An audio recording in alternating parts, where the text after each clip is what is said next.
বৌদিমা তো জ্বালাময়ীকে পাহারাদার বসিয়ে গেছে, আর সে তো বলেছে সন্ধ্যার কাছ থেকে সে এক ফোঁটাও নড়বে না। তাহলে সন্ধ্যাকে দিয়ে সই করাবো কি করে? ওরে জ্বালাময়ীর ব্যাপারটা তোরা আমার উপর ছেড়ে দে তো, যা গিয়ে নীলকে দিয়ে সইটা করা। তাহলে দাদা আর শুভ কাজে দেরি কেন, চলো যাই। চল চল।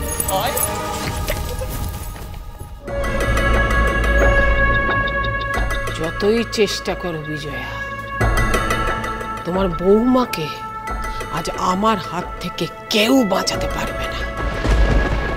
আজ আমি ওকে এই বাড়ি থেকে বিদায় করবই।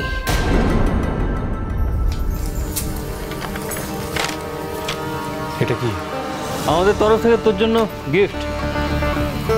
খুলে দেখ।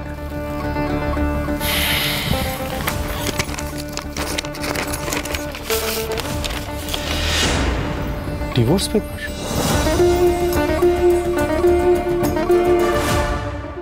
হ্যাঁ, কালই তো তোর সঙ্গে কথা হলো।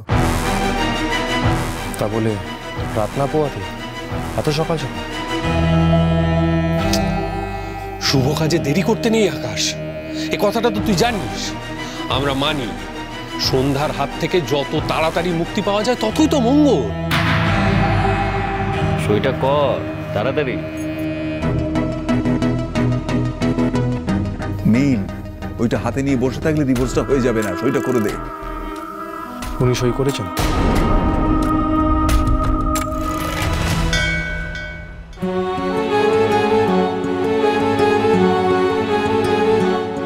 দূর বাবা, শরীরটা মন্দিরে এলেও মনটা তো সেই বাড়িতেই পড়ে আছে। ওদিকে কি হলো না হলো জানতে না পারলে পেটটা কেমন গুড়গুড় করছে। ফোন করে বরঞ্চ একটা খবর নিয়ে নি। বলছি কি বৌদি, তোমরা বরঞ্চ ভেতরে ঢোকো, আমি গিয়ে না পুজোর ডালাগুলো নিয়ে আসি, কেমন?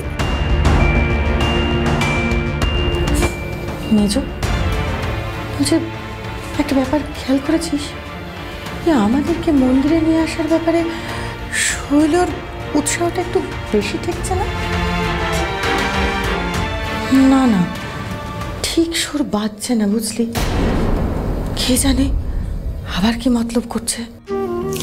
ওসব কথা এখন ছাড়ো তো দিদি। এসে যখন পড়েছি তখন সন্ধ্যার হয়ে নীলের জন্য একটা মানত্ব করে যেতেই হবে। তুমি কিন্তু ওকে কথা দিয়েছো। সেই ভালো, পুজো দিয়েই যত তাড়াতাড়ি সম্ভব বাড়ি ফিরে যায়।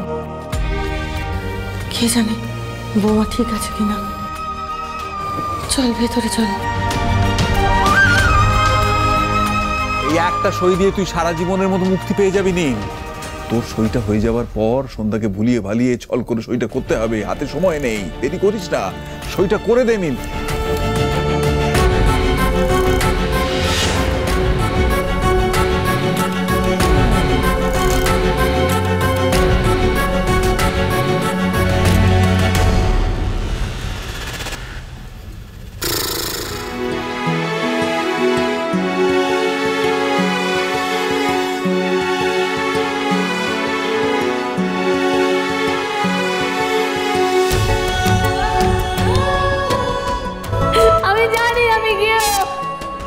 আমি বোকা, কিন্তু আপনি আমাকে ছেড়ে অন্য কাউকে বিয়ে করতে পারেন না।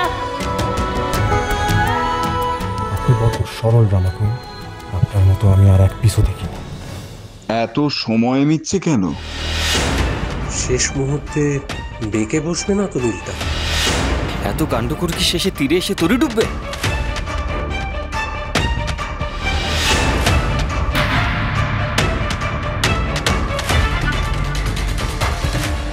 एते गंधपुष्पे ओं नमो गणपताय नमो, एते गंधपुष्पे ओं नमो नारायण नमो। ঠাকুর, অনেক কপাল করে সন্ধ্যার মতো একজনকে আমার বৌমা হিসেবে পেয়েছি, আমার মেয়ে হিসেবে পেয়েছি। নীলের চোখেও বৌমার জন্য আমি মায়া মমতা টান দেখেছি, কিন্তু কাল থেকে ওর এত রাগ কেন বৌমার উপর? বৌমা খুব কষ্ট পাচ্ছে ঠাকুর, এই অশান্তি তুমি দূর করো। তুমি দেখো নীলের এই অসম্ভব রাগের কারণ যেন আমি কোনোভাবেই জানতে পারি। নীল আর বৌমার মধ্যে এই ভুল বোঝাবুঝি যেন মিটে যায়। নীল যেন বৌমাকে নিজের জীবন থেকে আলাদা না করে দেয় ঠাকুর। ঠাকুরকে অনেক কষ্টে বৌদিদের বাড়ি থেকে বের করে এনেছি। তুমি দেখো দাদা যেন সন্ধ্যাকে দিয়ে আজ ডিভোর্স পেপারে সইটা করিয়ে নিতে পারে। আজই যেন ওই মেয়েকে গার ধাক্কা দিয়ে বের করে দেওয়া যায় বাড়ি থেকে। তাহলে এই জন্মের মতো ওই মেয়েটার মুখ আর আমাদেরকে দেখতে হয় না ঠাকুর। পুজো সম্পন্ন হলো।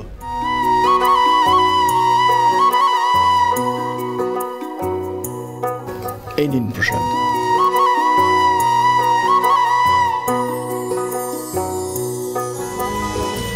আপনার সাথে একটু কথা ছিল মাঠান। হ্যাঁ হ্যাঁ ঠাকুর মশাই বলুন না। একটু আলাদা করে কথা বলার ছিল।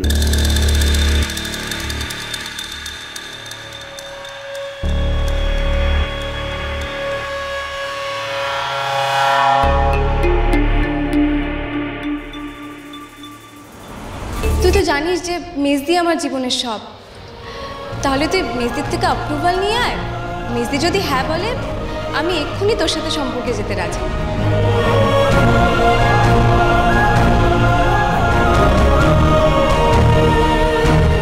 যদি তোমার মেজদি অ্যাপ্রুভাল দিয়ে দেয় তাহলে প্রেম করতে অসুবিধা নেই তো? কলেজে ওরকম রিলেশন তো অনেক তৈরি হয়। সব রিলেশন সিরিয়াসলি নিলে তো আরে বাবা কদিন ঘোরো মজা করো ভুলে যাও। Simple theory. এটা নিয়ে কেউ এত ঘ্যান ঘ্যান করতে পারে আমি স্বপ্নেও ভাবতে পারিনি। মেজদির যাকে পছন্দ তাকে পছন্দ করবে, তারপর আবার মেজদির পছন্দ বলে তাকে ছুঁড়ে ফেলে দেবে, তাকে ঠকিয়ে জুড়ে দেবে মেজদির সঙ্গে। পুরোটাই শুধু মেজদি আর মেজদি। কে জানে, হয়তো সন্ধ্যারই আমাকে পছন্দ বলে জোর করেছে তারাকে। তারাও তো আমার কথা একবারও ভাবলো না। আমারও যে ইচ্ছে অনিচ্ছের মূল্য আছে তার ব্যাপারে একবারও ভাবলো না কেউ। দুটো বোনই সমান দোষী। এইভাবে আমার সাথে চিনিমিনি খেলা, এইভাবে ঠকানো। ওরা দুই বোন ঠকানোই ডিজার্ভ করে আমার থেকে।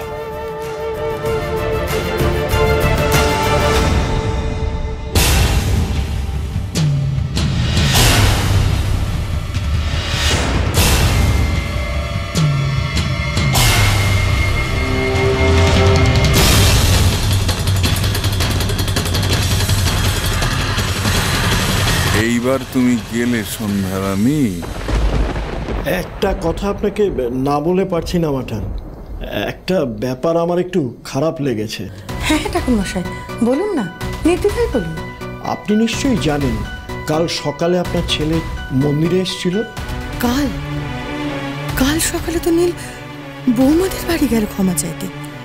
তাহলে মন্দিরে এলো কখন? অনেকক্ষণ ছিল দুটো মেয়ের সঙ্গে। পুজো দেয়নি, প্রসাদও নেয়নি, কথা বলছিল ওরা। দেখুন এই সাধারণ কথাবার্তা কিন্তু নয়। ওদের মধ্যে কিছু একটা গন্ডগোল হয়েছিল মনে হচ্ছে। বেশ বাক বিতণ্ডা হচ্ছিল। আর তারপরই আপনার ছেলে চলে গেল। এমনকি ঠাকুরকে ঠিকমতো প্রণামও করল না। দুটি মেয়ে, কারা এরা? কাদের সঙ্গে নীল মন্দিরে এসে ঝামেলা করলো? কই বাড়িতে ফিরে কিছু বললো না তো? মন্দিরে তো তখন পুজো চলছে। এত জোরে জোরে বাক বিতণ্ডা হচ্ছিল না যে কয়েকজন তো বেশ অসন্তুষ্ট হয়েছেন। কি নিয়ে ঝামেলা হচ্ছিল বলতে পারবেন পুরোহিত মশাই? কিছু শুনেছেন? দেখুন আমি তো তেমন কিছু বুঝিনি, তবে বেশ রাগারাগি হচ্ছিল সেটা বুঝতে পেরেছি, বিশেষ করে একজনের সাথে। হ্যাঁ, একটা কথা তখন ওরা বলছিল যে যা হওয়ার সব ঠাকুরের সামনে হওয়া দরকার। কাল তো আপনার ছেলে প্রসাদও নেয়নি। আমি একটু প্রসাদ না ওর জন্য আলাদা করে আপনার থালায় দিয়ে দিয়েছি। একটু মুখে ছুঁয়ে দেবেন কেমন? তাহলে আমি আসি। আসুন। পুজোর সময় যদি এখানে এসে থাকে নীল, না তার মানে কাল ও বেয়ান বাড়িতে যায়নি। কিন্তু কেন গেল না? ওই মেয়ে দুটিই বা কারা? নীল ওদের সঙ্গে মন্দিরে দাঁড়িয়ে ঝামেলাই বা করছিল কেন? তাহলে কি এখানে কারোর সঙ্গে ঝামেলা ঝঞ্ঝাট হয়েছে বলেই ওর মেজাজ এত তিরিক্ষি হয়ে আছে? কি লুকোচ্ছে নীল আমার থেকে? বাড়ি ফিরেই জানতে হবে।